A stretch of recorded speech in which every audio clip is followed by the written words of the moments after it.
Vem junto, chegamos. É análise, é bastidor, é a verdade. RN Opinião, na Jovem Pan News. Os deputados que acompanham a investigação do caso Marcelo Arruda devem formalizar um pedido à Secretaria de Estado da Segurança Pública para que reforce o combate a crimes de ódio e ameaças na internet. Os parlamentares querem que a Secretaria de Segurança crie uma força-tarefa dentro do núcleo de combate aos cybercrimes para apurar intimidações em meio a discussões políticas. Os deputados fizeram hoje pela manhã os primeiros trabalhos em campo da comissão parlamentar e ouviram representantes da sociedade civil lá em Foz do Iguaçu, além de familiares de Marcelo Arruda. E nós vamos ao vivo agora até a Assembleia conversar com a Beatriz Frenner, que acompanha a sessão plenária de hoje. Beatriz, boa tarde para você. Os deputados dessa comissão ainda estão em Foz do Iguaçu, mas já há algum fato novo em relação a esse trabalho de campo? Oi, Marco Escola, boa tarde para vocês dois e também para todos que nos assistem e nos ouvem nessa segunda-feira.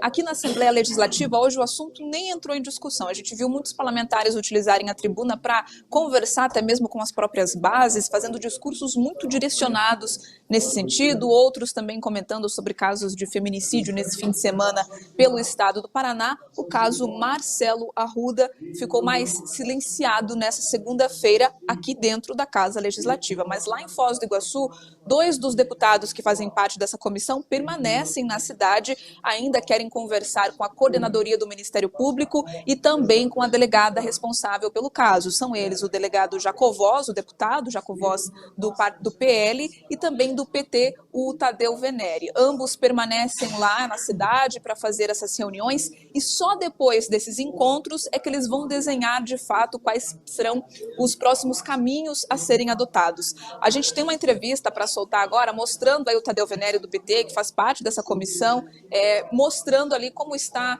esse passo a passo dessa investigação, desse acompanhamento por parte dos deputados e dessa força-tarefa que eles querem buscar junto ao governo estadual. Vamos ouvir.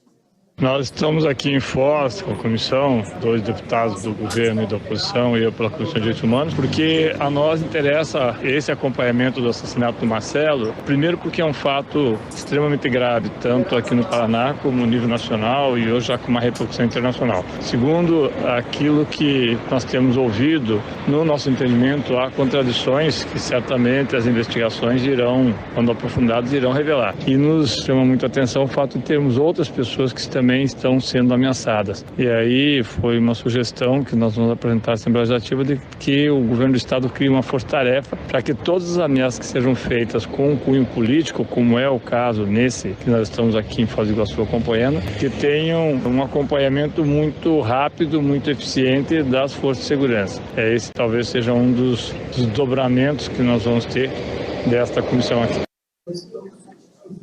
A gente viu aí um dos desdobramentos, né, que foi citado aí pelo deputado, mas eu andei apurando aqui algumas outras coisas que podem surgir a partir do resultado do trabalho de hoje lá em Foz do Iguaçu. Amanhã a expectativa é que os deputados estejam em Curitiba já, então aqui na Assembleia Legislativa esse assunto deve voltar a se acender, né, a situação toda, o resultado da atividade dos parlamentares em Foz do Iguaçu, mas também se fala muito numa possibilidade de reabertura de inquérito ou até pedido para acompanhar mais de perto as atividades do Ministério Público, que prossegue com essas investigações, a gente lembra, por meio do GAECO. Os deputados não descartam essa possibilidade ou até mesmo de, como eles disseram, recorrer a outros artifícios jurídicos. Mark.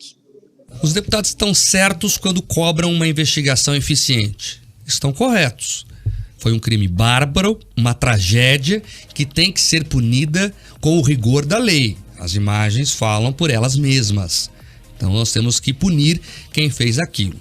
Agora, erram quando usam uma tragédia para fazer politicagem, a política com P pequeno, a politicagem eleitoreira, que não está preocupada de verdade em resolver homicídio algum. Está preocupada apenas em fazer palanque eleitoral a favor ou contra esse ou aquele pré-candidato. Sabe por que eu estou falando isso? Porque, por exemplo, o seu Tadeu Venere é pré-candidato a deputado federal. É um nome histórico do PT. Ele fala ali muito mais como pré-candidato do que como deputado estadual. E mais, eu chamo a sua atenção agora, você que está acompanhando a gente no rádio, para 2 trechos de um discurso, e eu reforço, um discurso feito ontem lá em Foz do Iguaçu, e não é fala, é discurso, é palanque. Para você que vai ouvir agora, imagina a cena o seguinte, é um palanque, microfone em punho, gente atrás, aquela cena típica de discurso eleitoreiro.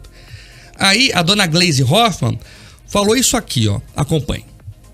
O Marcelo morreu por acreditar numa ideia, por ter uma posição política, por defender essa posição. E a responsabilização não é só de quem puxou o gatilho, é de quem incentivou e incentiva o tempo inteiro para que os gatilhos sejam puxados. Mas isso tem nome, tem endereço.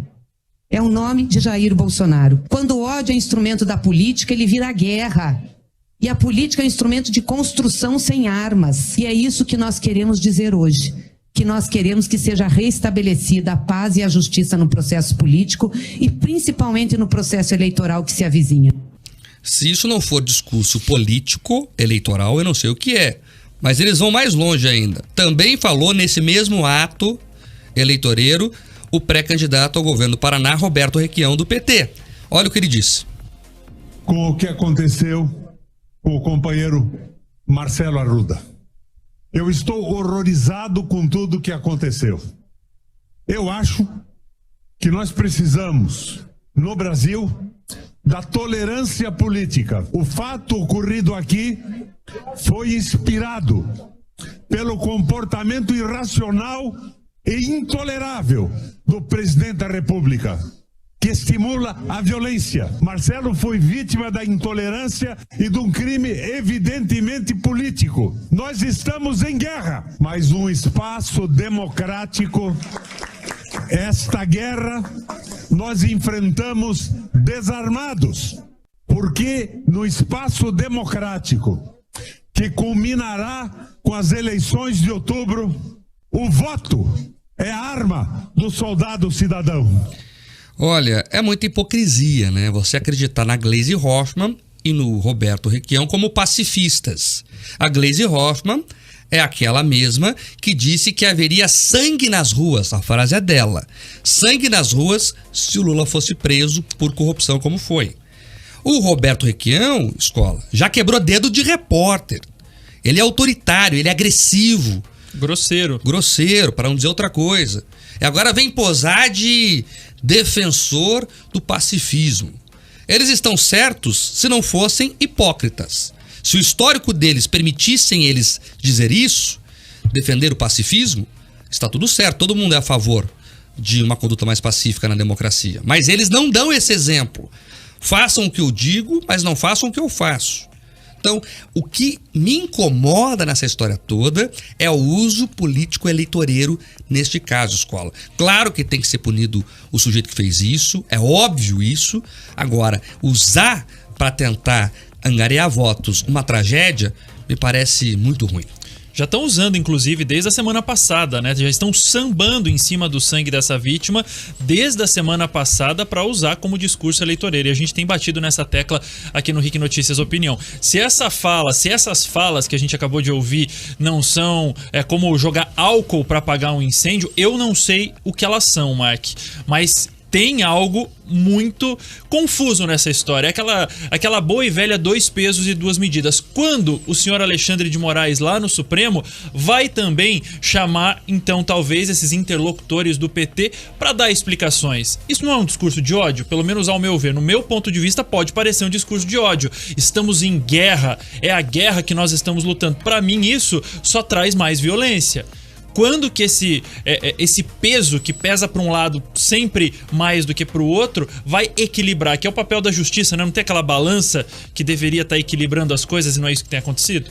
É isso, você pode gostar ou não do Bolsonaro, e as pessoas têm as mais variadas opiniões sobre ele. Agora, dizer que ele puxou o gatilho, como foi a fala da Gleisi Hoffmann, dizer que ele foi o responsável por essa morte, como disse Roberto Requião, isso não ajuda a acalmar ânimos, que é a função dos dois. A Gleisi Hoffmann é deputada federal, o Roberto Requião é um sujeito que quer disputar o governo do Paraná. Então, a função pública deles é a acalmar ânimos, não colocar lenha na fogueira. Mas eles querem colocar lenha na fogueira porque acreditam que isso trará votos. Então, essa atitude mesquinha e de usar uma tragédia, a família tá pedindo isso, o irmão tá pedindo isso, falou, não usem o nome do meu irmão para pedir votos. Exato, a família tá sofrendo demais. Enfim, nós temos que resolver a situação, não criar mais confusão. E ainda sobre esse assunto, é importante falar que a morte do guarda municipal Marcelo Arruda lá em Foz do Iguaçu tem um caso aqui importante se destacar, que o Ministério Público informou hoje